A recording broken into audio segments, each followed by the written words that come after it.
On est Daf Kaftet Amoud Aleph, Rava Amar. Alors ça revient sur la Mishnah, on avait vu une marloquette entre Rabbi Yezer et Rabbi Akiva. Si on a pris un morceau d'habit et on l'a roulé sans le faire brûler, est-ce qu'il devient tamé ou pas? Et aussi, est-ce que on peut allumer avec pendant Shabbat ou pas? Donc Rava maintenant il va expliquer la raison pourquoi on ne pourrait pas allumer pendant Shabbat.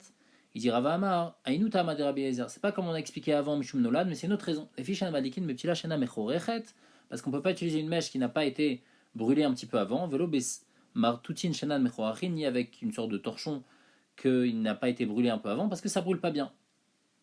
La Gemara demande, et là, Détané Rav Yosef Shalosh Shalosh Metsum Tsamot, les mains les filles Rava, pourquoi pourquoi il y a une braïta qui dit sur la Mishnah que c'est 3 etzbaot sur 3 etzbaot pile? Qu'est-ce que ça change, même si c'est plus? Tout le tam de Rabbi Yezer, c'est parce que la mèche elle prend pas bien. Donc quel rapport avec Shalosh Shalosh? On a dit et là que c'est les Inyan Touma.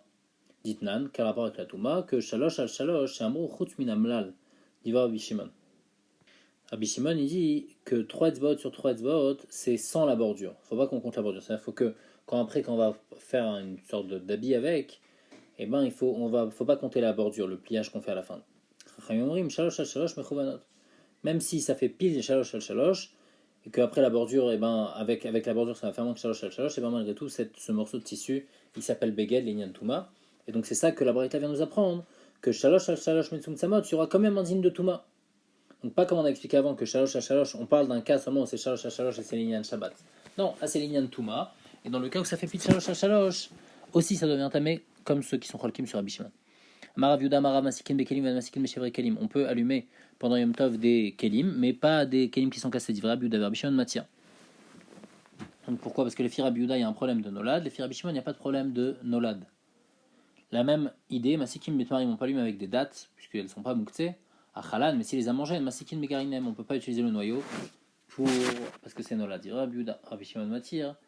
Et Rabbi Shimon, il permet. Troisième cas où il y a la marloquette, Masikim Begozim, on peut allumer des noix pendant Yom Tov, mais s'il les a mangés à Chalan et Masikin Miklipoten, on ne peut pas utiliser l'écorce.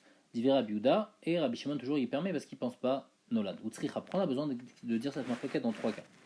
Diash Menan Kamaita, si on avait dit dans le premier cas, donc par rapport à Shivre Kelim que les filles Rabbi Yehuda c'était interdit, on aurait dit Baï Kama Rabbi Yehuda, seulement dans ce cas-là Rabbi Yehuda est interdit. Mishum de Meikara Keli, va acheter Shivre Shever Kli, parce qu'à la base c'était un Keli, maintenant c'est un Kli qui est cassé. Et donc c'est un Nolad, va les Nolad, Assour, c'est pour ça que c'est Assour. Avalt, Marim, mais les dates des Meikara Garinim, au début, même quand elles sont dans la date, ça s'appelle, elles ont toujours ce schème de noyau de la date. Vashta Garinim, maintenant c'est encore un noyau de la date. Sauf qu'il est séparé. Et Machapir Damé, j'aurais pu penser que Rabbi Yehuda, il aurait pas appelé ça Nolad et ça aurait été permis. Non. Et VH Meidan, on a besoin du troisième cas. VH Meidan Garinim, si on avait juste appris les noyaux. Avamina, j'aurais dit, les Meikara Michassin, comme le noyau à la base, il est couvert. Vashta Megalin, maintenant il est découvert. Alors c'est pour ça que ça s'appelle Nolad, parce qu'il y a un changement de place. Aval, Klipé, Gozim, les Mekaram, Igalou, mais les écorces de noix qu'à la base ils sont découvertes. Vashtam, Igalou, maintenant elles sont encore découvertes. Et Machapir Damé, j'aurais pu penser que c'est bien et c'est pas un problème de Nolad. Sricha, c'est pour ça qu'on a besoin d'apprendre dans les 3 cas. Ve'adera, avec ce que Rav il a dit que c'est une marloquette Rabbi Yehuda et Rabbi Shimon, la Bepirushitma. Eh ben, c'est pas, il a pas dit ça clairement, mais. Et la Mikla Laïtma, on a déduit ça de Rav. Pourquoi? Parce qu'une fois, Rav, Achal Tamre, il a mangé des dates en un jour de Chol, pas pendant Shabbat, pas pendant Yom Tov. Veshada Kashaita les Boukhia. Il a pris le noyau de la date, il a jeté dans le feu. Amar le Rabbi Chia lui a dit, bah, reparti, fils de grand, Kenegdo be Yom Tov Assour. Si tu avais fait la même chose pendant Yom Tov, ça aurait été Assour. Et donc, on déduit de là que Rav, comme il était devant, il a rien dit, donc il a accepté. La Gemara, elle a quand même un safek sur ce qu'on vient de dire. Kibla miné ou lo Kibla miné? Est-ce que Rav, il a accepté ou il n'a pas accepté le din que Rabbi Chia lui a dit? La Gemara elle apporte une preuve tashma. Dechet à Rabbi Bavel, quand Rav il est arrivé en Bavel, Achal Tamri, il a mangé des dates pendant Yom Tov, Sheda Kashaita le Chavata. Il a jeté le noyau aux animaux. Donc on voit que quoi? Qu'il ne considérait pas ce noyau comme Mouktsé. Maïla Befar Saïta, n'est-ce pas qu'on parle d'une date perse, et la date perse elle est bien mûre, et donc il n'y a rien qui reste attaché au noyau. Et donc c'est vraiment un noyau de date. Et donc ça devrait être Mouktsé. Et malgré tout, Rav il a permis. Donc on voit que Rav, Lokibla, il n'a pas accepté ce que Rabbi Chia lui a dit. Et comment dit lo Bermiata? On parle d'une date de aramite. Et donc comme elle vient de là-bas, alors elle n'est pas complètement mûre. Comme elle n'est pas complètement mûre, alors c'est pour ça que je peux la donner à la bête pour qu'elle la mange. Puisqu'il reste encore de la date sur le noyau. Alors le noyau, il n'est pas mouxé puisqu'il reste encore de l'aliment dessus, et donc c'est bon. C'est pour ça que Rav, il a jeté, donc je ne peux pas apporter une preuve de là. Les Rav Shmuel Bar Bachana, les Rav Yosef. Les Rav Yuda d'Amar Masikin Bekelim. Il Rav Yuda qui a dit qu'on peut brûler des kelim entiers pendant Yom Tov et Masikin Meshivre Kelim. Kevan d'Atlik Beupurta. Quand j'allume le kelim, même un petit peu, avec les Shivre Kelim, alors le kelim il se casse. Verika Meaper. Et après, quand je remue le feu, parce qu'obligatoirement, en feu, on est obligé de le remuer. Beisura Kameaper. Je suis en train d'être Meaper. Un Issour, un Sheverkli, quelque chose qui est mouxé, les Rav Yuda. L'Agmal répond d'Avad qui dérabe maintenant. Il a fait comme Rav maintenant, Damara maintenant, Marav, Etzim Shenashrum, Inadekal et Tanour Beyom Tov, Marbe Etzim Mouchanim ou Masikan. On parle que il rajoute plus de bois dessus, et donc il est du bois qui est déjà prêt pour être brûlé. Donc comme il est prêt pour être brûlé, alors après je peux le brûler pendant Yom Tov, même le remuer, il n'y a aucun problème. Et donc, et comme il y a un rov de bois qui n'est pas mouxé, alors même s'il y a un peu de mouxé, c'est pas dérangeant. C'est quoi le cas de Rav Matna? C'est du bois qui est tombé d'un palmier pendant Yom Tov. Donc comme il est tombé du palmier pendant Yom Tov, alors il est mouxé. Alors comment on fait? Je rajoute du bois dessus, du bois qui est mouchan, qui est prêt déjà avant Yom Tov, et comme ça je peux les brûler ensemble. Et donc même après quand je suis mitaper un rov de pas mouxé, donc c'est bon. Rav Amnouna, il a une autre explication, une deuxième explication dans la marlokat entre Rabbi Eliezer et Rabbi Akiva, les Inyan Touma dans la Mishnah. Rav Amnouna Maracha Bepachot Mishloshal Shoshal Skinan. On parle d'un morceau de tissu qui fait moins que 3 tfachim sur 3 tfachim. Ou Mikule Matlinot Shanukan. Et ici on parle d'une kula par rapport au morceau de tissu qu'on utilise pour des utilisations pas importantes. On va détailler après c'est quoi. Vazdar Rabbi Eliezer est tamé, Rabbi Akiva est tamé. Rabbi Eliezer il pense, comme on a vu, comme il pense dans un autre endroit, et Rabbi Akiva comme ce qu'il pense. Ditnan, parce que c'est écrit dans une Mishnah dans Kelim, Pachot Mishlosha Shlosha. Donc un morceau de tissu qui fait moins que 3 tfachim sur 3 tfachim, chez Itkino Livkok Boat Amerchatz. On l'a réservé pour boucher un tuyau, pour un tuyau qui va dans un bain. Ou l'enerbo et agdera, ou bien pour prendre une casserole qui est chaude, ou les canerbo et arechaim, ou bien pour nettoyer un moulin. Donc tout ça, c'est des utilisations qui ne sont pas importantes. Et donc, puisque c'est pas important, alors quand c'est moins que 3 sur 3, c'est possible que ça ne soit pas Mekabel Touma. C'est quoi le tzad comme ça? Rabbi Eliezer a dit Ben minamouchan, ben shen minamouchan. Même si c'est prêt, même si c'est pas prêt, la Gemara va expliquer ça veut dire quoi? Tamé. Dans tous les cas, ça reste tamé, dit vrai Rabbi Eliezer. Rabbi Yoshua ben minamouchan, ben shom minamouchan tor. Et puis Rabbi Yoshua c'est taor. Et Rabbi Akiva dit au milieu minamouchan, si c'est préparé, réservé pour une utilisation, alors c'est indigne de beged, donc c'est tamé. Shom minamouchan, par contre, si c'est pas réservé pour une utilisation, donc c'est pas indigne de beged, donc c'est taor. Vamaroula. Et où là il a expliqué c'est quoi la marquette. Veitema rabba wachana marabbi yochanan. Akol modim zarakou be'ashpa divra kol taor. Si ce morceau de tissu je l'ai pris, je l'ai jeté à la poubelle, donc je compte plus l'utiliser. Alors ça plus indigne de Beged, donc d'après tout le monde c'est tort, même les filles Rabbi Eliezer. Ça, si ce morceau de tissu je l'ai réservé et je l'ai mis dans une boîte pour pouvoir le garder, divra kol tamé. Alors là d'après tout le monde c'est tamé. L'oner lekou, la marloquette, elle est dans le cas, elle achète là au Bemagod. Je l'ai posé sur un pieu en bois, au chez Nicho la Choradelet, ou bien je l'ai posé derrière une porte. Rabbi Eliezer savar midelozar kobeach pas daté il avait. Rabbi Eliezer il pense du fait que je ne l'ai pas jeté à la poubelle. Donc je compte toujours l'utiliser. Et donc même si je l'ai mis derrière une porte ou même si je l'ai posé sur un pieu en bois, et ben malgré tout, ça garde son digne de Beged et c'est tamé. La Gemara demande Vamaï Kareli Shlomo Yanamouchan. Ah, pourquoi t'appelles ça les Rabbi Eliezer Shlomo Yanamouchan? C'est quoi Shlomo Yanamouchan? Les Gabé Koufsa, Lav Mouchanou. Pourquoi c'est Shlomo Yanamouchan? Parce que par rapport à la boîte, ça s'appelle pas prêt. C'est vrai que les Rabbi Eliezer, tout ça s'appelle réservé, même dans le cas où il a juste posé derrière la porte. Mais malgré tout, par rapport à mettre dans une boîte, ça s'appelle l'omouchan, et donc c'est pour ça qu'il appelle ça l'omouchan, mais malgré tout, c'est indigne de Beged, et donc c'est tamé. Rabbi Yoshua, qu'est-ce qu'il pense? Rabbi Yoshua, savoir, midelo ni ça, puisque je ne l'ai pas mis dans une boîte, donc je ne compte pas l'utiliser, bah tous les battelets. Et donc ça perd son shem de Beged, et donc c'est pour ça que c'est tao. Vama karel et mouchan, alors pourquoi tu appelles ça mouchan? Puisque c'est pas vraiment prêt? Non, parce que délégué BH pas mouchanou, parce que par rapport à si j'avais jeté ça à la poubelle vraiment, alors ça aurait perdu son shem de Beged, et ça serait tao. Donc c'est pour ça que par rapport à ça, ça s'appelle Mouchan. Mais malgré tout, ça c'est Taor parce que puisque je ne l'ai pas mis dans une boîte, alors je ne compte pas l'utiliser. Rabbi Akiva, il est au milieu, il dit comme ça, bit là au Bemagod, quand je l'ai mis sur un puits en bois, savoir que Rabbi Eliezer, il pense que ça garde son shem de Beged parce que je compte l'utiliser, et donc c'est Mekabel Touma. Par contre, si j'ai jeté derrière la porte, savoir là que Rabbi Yoshua, il pense comme Rabbi Yoshua que ça perd son digne de Beged, et donc c'est Taor. Ve'adarbe Rabbi Akiva les gabé de Rabbi Yoshua. Et Rabbi Akiva, après, il a été choser, il pense comme Rabbi Yoshua, que dans tous les cas c'est Taor. Et donc c'est ça la marloquette qu'il y a dans la Mishnah entre Rabbi Eliezer et Rabbi Akiva. On parle d'une matlite, donc d'un morceau de tissu qu'on utilise comme serpillière ou pour nettoyer ou quoi que ce soit, qui fait moins que 3 tfachim sur 3 tfachim. Les filles Rabbi Eliezer, et donc on a jeté derrière une porte, ou bien qu'on a mis sur un pieu, les filles Rabbi Eliezer, ça garde son digne de Beged, donc c'est tamé, les filles Rabbi Akiva, c'est tort. Mimaï, la Gemara dit, d'où je sais que Rabbi Akiva il a été choser, et il pense comme Rabbi Yoshua complètement. Amarava, Midekatane, Ptilat Beged. On déduit de la Mishnah, parce qu'il y a écrit, la marloquette Rabbi Eliezer Rabbi Akiva, elle est dans Ptilat Beged. C'est-à-dire que une ptila qui est un tissu. Maï ira d'étaner ptila tabeged. Pourquoi tu parles d'une ptila qu'on a fait à partir d'un tissu complet? Litne ptila shel beged. J'aurais dû dire une ptila, une mèche qu'on a fait à partir d'un beged, c'est-à-dire un morceau de tissu. Et de là, on a fait une mèche. Maï ptila tabeged adain beged. On parle que c'est encore un beged, c'est-à-dire que c'était son utilisation, elle était là encore complète. Et je l'ai utilisé. Donc ça, c'est quoi? C'est quand je l'ai posé. Donc ça vient nous apprendre que même Beit Lao Bemagod, et ben Rabbi Akiva, il pense comme Rabbi Yoshua. La Mishnah elle dit Loïkov Adam shefoferet shel betza v'imalena shemen v'itenena al pianer bishvil shite menatefet ve'afilu shel cheres ve'Rabbi Yehuda matir.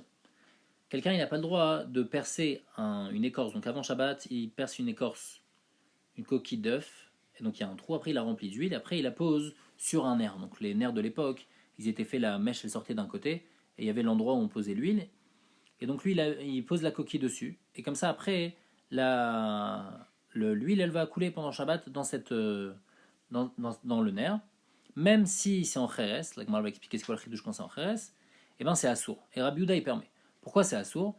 Parce qu'on a peur que comme c'est pas attaché complètement au nerf, donc on a peur que la personne elle va venir, elle va prendre, si elle a besoin d'huile, elle va prendre un peu d'huile de cette coquille-là, elle va utiliser cette huile, et elle va l'enlever. Quand elle va l'enlever, elle va être au vert sur le issour de Mechabé, elle va éteindre puisqu'elle enlève cette huile qui était destinée à être brûlée.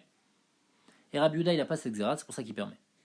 Avalim Khibra Yotzer Mitrila. Si maintenant c'est fixé, le fabricant il a fixé ça complètement, alors là c'est permis. Parce que c'est un seul keli, donc la personne ne va pas venir enlever l'huile.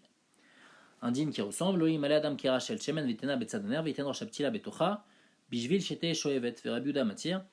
On n'a pas le droit de mettre une assiette d'huile à côté d'une bougie et on met une mèche dans l'assiette d'huile pour que l'huile elle soit absorbée dans le nerf et comme ça le nerf il brûle. La même xéra, parce que de peur qu'ils prennent l'huile qui est dans l'assiette qui est à côté du nerf, vers Biouda matière, à Biouda il permet, puisque lui il n'a pas cette xéra là. La Gemara elle explique pourquoi maintenant on a besoin de ces trois cas là. Le premier cas de Shforet Shel Betza, après de Cheres, et après de Kara Shel Shemen. Utricha, Deyash Meinan Shforet Shel Betza, si on avait dit seulement dans Shforet Shel Betza, Beak Amraban, on dit dans ce cas là, Chachamim ils interdisent des Kevan de l'Omei, c'est à Telif stocké, puisque c'est pas dégoûtant, puisque c'est pas sale. Alors la personne elle va prendre. Avachel Cheres des Meïssa et Maoudele Rabiuda, mais le Cheres qui est sale, alors peut-être qu'ils sont d'accord avec Rabiuda que c'est permis parce que jamais la personne elle va venir à prendre l'huile. Donc c'est pour ça qu'on a eu besoin d'apprendre aussi dans Cheres. Veyash Menan Shel Cheres. Si on avait appris seulement le din de Shfoferet Shel Cheres, on aurait dit Beakama Rabiuda. Dans ce cas-là, Rabiuda il a dit Aval Beaï, mais dans l'autre Shfoferet Shel Betza, qui n'est pas sale, et Maoudele Rabanan, peut-être que Rabiuda il va d'accord avec Rabanan qui a un Rachash. C'est pour ça qu'on a dit même dans Shfoferet Shel Betza. Donc ça c'est pour les deux premiers cas de la Mishnah. Le troisième cas, VH Minanar Tarté, si on avait appris seulement les deux premiers cas, Beak, Beanekama Rabbi Yehuda Mishum Delomifsak, dans ce cas-là, Rabbi Yehuda il a dit que c'est permis. Parce que c'est pas séparé, parce que la coquille d'œuf ou le morceau de trérès, il est directement sur le nerf. Donc comme c'est pas séparé, la personne elle va voir que l'huile elle est réservée pour le nerf, et donc il va pas la prendre. Donc c'est pour ça que Rabbi Yehuda il permet. Aval Kehara, mais quand c'est dans une assiette qui est séparée des mifsaka, et Mamodel ou Rabanan, peut-être que Rabbi Yehuda il aurait été au cerf, même dans ce cas-là, comme Chachamim. Donc c'est pour ça qu'on a besoin de parler de ce cas-là. Et si on avait dit que le troisième cas, on dit seulement dans ce cas-là, Chachamim ils disent Aval Ban et Tarté, mais dans les deux premiers cas, peut-être qu'ils allaient être d'accord avec Rabbi Yehuda dans le premier cas. Pourquoi? Parce que c'est directement sur le nerf, et donc peut-être qu'ils n'ont pas été Rochesh Tzricha. De là on apprend que la marquette Rabbi Yehuda et Chachamim elle est dans tous les cas, même en Shforet Shel Betza qui est directement sur le nerf, même si c'est sale, c'est en Cheres, malgré tout Chachamim ils interdisent, et même si c'est dans une assiette à côté, et ben Rabbi Yehuda il permet. On a vu dans la Mishnah, si le fabricant il a créé ça directement avec une coquille d'œuf ou un morceau de tresse dessus collé, c'est bon. Tana, imchibra besid ou becharsit mutar. Il y a une braïta qui dit que si lui-même il a fixé ça avec de la chaux ou bien du charsit, c'est bon. Il n'y a pas de chachage qui va venir prendre de l'huile de cette coquille. Ah, Vahanan Yotzertnan. Pourtant, dans la Mishnah, on a dit que c'est le fabricant qu'il faut qu'il fasse ça. Pourquoi? Donc, c'est-à-dire quand il a fabriqué le nerf, déjà à la base, ça devrait être comme ça. Non, on répond Ma Yotzer, Ken Yotzer. Il faut que ça soit fixé comme le Yotzer. Il faut vraiment que ça soit fixé avec quelque chose de dur et pas juste posé. Tanya Amar Biuda, Pamachat, Shavatanu, Bealiat, Bet Nidza. Il dit qu'une fois, ils étaient un Shabbat dans la Alia de Bet Nidza, donc de chez quelqu'un. Belod, Alod, Vevio, Lanou, Shforet, Shel Betza. Ils nous ont apporté une Shforet, Shel Betza. ou mille anu hashemen, et on l'a rempli d'huile, venakvoa vinichua al pianer, on l'a posé sur la bougie, vayasham rabbi tarfon uskenim. Et il y avait là-bas rabbi tarfon et des ekenim. Voilà mon d'avar, ils ont rien dit, ils ont dit que c'était permis. Amroulo, chachamim lui ont dit Rabbi Yuda, misham raya, comment tu vas porter une preuve de là-bas? Shane bet nizza des zrizin en. Là-bas c'était différent parce que c'est des gens qui font très attention à toute la halachot. Et comme ils font attention, ils sont zrizin bemitzvot, donc il n'y a pas de crachage qui vont peut-être arriver à prendre l'huile. Mais stam des gens, il y a une xéra, c'est interdit. Avin Tzipora, la Gemara raconte une histoire de Avin qui venait de Tzipori.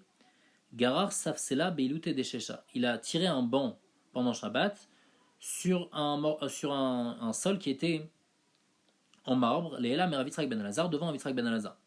Amar il lui a dit Ish Tukila Kedeshtikule Chavri le Rabbi Yuda. Si je me tais comme Rabbi Tarfon il s'est tué à Rabbi Yuda, Nafik Mine Chorba, il va avoir une Chorba de là. Il va avoir quelque chose de mauvais. Que quoi Xera Iluta Deshesha Atu Ilata de Alma. Il a dit moi j'interdis ça. Pourquoi? Même bien que c'est sur un sol en marbre, mais j'ai peur que toi tu vas le faire aussi sur de la terre. Et quand tu vas faire sur de la terre, alors il y a un problème que tu vas faire un sillon dans la terre. Resh Knishta de Batsra, le Rosh Knesset de la ville de Batsra, c'est-à-dire c'est celui qui faisait rentrer et sortir les Talmidim dans la ville de Batsra, Gara Safsela Leela Rabbi Yirmiyah Rabba. Il a tiré un banc sur de la terre devant Rabbi Yirmiyah. Amar, il lui a dit Keman, il lui a dit comme qui tu te permets de faire ça, il lui a dit Rabbi Shimon. Moi je pense comme Rabbi Shimon que d'avoir chez Nomit Kaven, puisque je compte pas tirer spécialement, je veux pas faire un sillon, je veux juste tirer le banc, alors c'est bon, c'est permis. Rabbi Yirmiyah lui a répondu Emar de Amar Rabbi Shimon, Big Dolim, de l'Oefchar, Big Tanim, mi Amar. Il lui a dit tout ce que Rabbi Shimon il a permis, c'est seulement un grand banc, comme c'est pas possible de faire autrement. Alors il t'a permis, mais dans des Ktanim que je peux faire autrement, alors il t'a pas permis Rabbi Shimon. Ou Pliga de Oula, Bemet Oula il est cholek sur ça, il dit Damaroula Machloket Big Tanim, Big Dolim, Divra Kol Muta. Oula il pense l'inverse. Il pense que dans les Ktanim, là il y a une Machloket Rabbi Uda et Rabbi Shimon, est-ce qu'on a le droit? Que les filles Rabbi Shimon a le droit, même si je peux faire autrement. Mais dans les Gdolim où c'est impossible de faire autrement, même les filles Rabbi Uda d'avoir chez Kaven c'est permis. Mativ Rav Yosef il pose sur Oula et sur Rabbi Yirmiyah, Rabbi Shimon, Omer, Gorer, Adam, Mita, Kisev, Safsal. Un homme, il peut tirer donc les filles Rabbi Shimon d'avoir chez Nomit Kaven. On a le droit de tirer un lit, une chaise et un banc. Bilval chez Kaven à Satrarit, ma condition qui compte pas faire un trou, un sillon.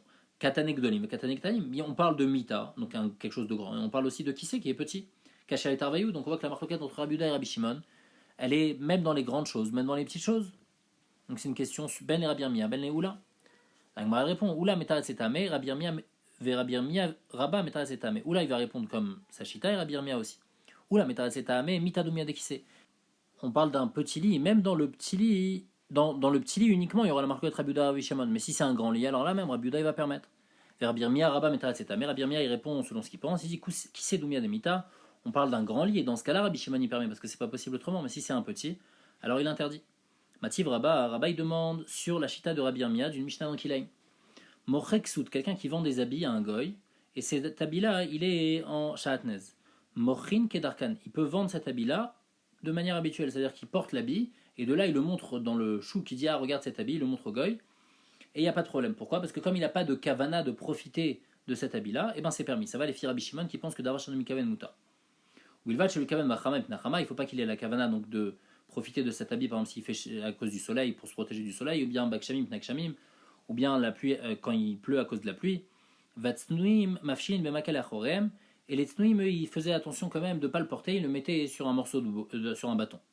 Là on peut faire comme les tsnuim des riktanim dame, donc c'est comme un petit banc qu'on peut faire autrement. Et malgré tout, et malgré tout Rabbi Shimon y permet les khatrila, bien qu'on a une autre option, malgré tout Rabbi Shimon y permet. Tufta de Rabbi Yirmiyah Rabba, Tufta, c'est une question sur Rabbi Yirmiyah Rabba. C'est une question que Béhémet Rabbi Shimon il permet, même quand on a une autre option, il permet toujours d'avoir chez Nomit Kaven.